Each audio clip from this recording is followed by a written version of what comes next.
নমস্কার বন্ধুরা, আমাদের এই এম ফার্মা চ্যানেলটিতে আপনাদের সকলকে স্বাগত জানাই। আজকে একটি গুরুত্বপূর্ণ বিষয় নিয়ে আলোচনা করব। এটা ফেলে দেওয়ার মতন কোনো বিষয় নয়। আমরা অনেক সময় দেখি যে আমাদের যদি বার্ধক্য নামে তাহলে তা আগে মুখের উপরে প্রকাশিত হয়। অনেকের বয়স 30 কিন্তু দেখতে লাগছে 45। বার্ধক্য প্রাকৃতিক একটি নিয়ম।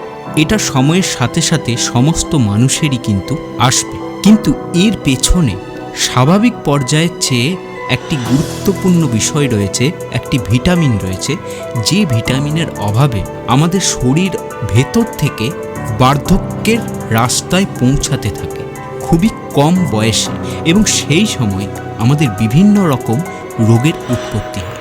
এবং এই ভিটামিনটি কি? Vitamin D. যখন শরীরে ভিটামিন ডি এর ঘাটতি দেখা যায় তখন বার্ধক্যের প্রক্রিয়াগুলোর কার্যকলাপ বৃদ্ধি পায়। ক্রমশ বার্ধক্যের দিকে পরিচালিত করে এটি কেবল বার্ধক্যের হারকে ত্বরান্বিত করে তা কিন্তু না, এটি এমন পরিস্থিতিও তৈরি করে যা অ্যালজাইমারের মতন রোগকেও বয়স বাড়ার সাথে সাথে বৃদ্ধি করে।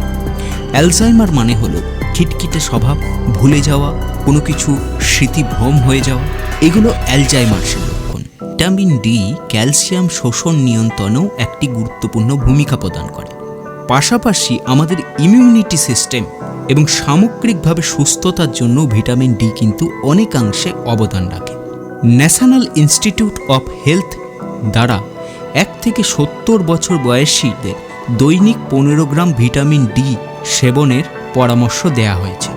এখন ভিটামিন ডি আমরা পেয়ে থাকি সূর্যের কাছ থেকে। ভিটামিন ডি এর বিভিন্ন রকম মেডিসিন এখন বাজারে পাওয়া যায়।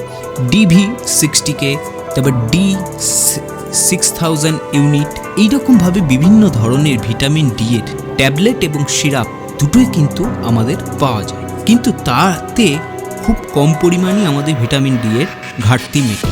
ভিটামিন ডি এর ঘাটতি মেটাতে গেলে প্রতিদিন অন্তত 8 ঘন্টা করে সূর্যের রশ্মিতে থাকুন। এখন সবচেয়ে গুরুত্বপূর্ণ হলো ভিটামিন ডি, ই এবং ভিটামিন সি। এগুলো বিউটি ভিটামিনও বলা হয়। প্রায়শই ভিটামিন সিকে রোগ প্রতিরোধ ক্ষমতা বৃদ্ধিকারী ভিটামিন হিসাবে বিবেচনা করা হয় এবং এটি ত্বকের জন্য খুবই গুরুত্বপূর্ণ।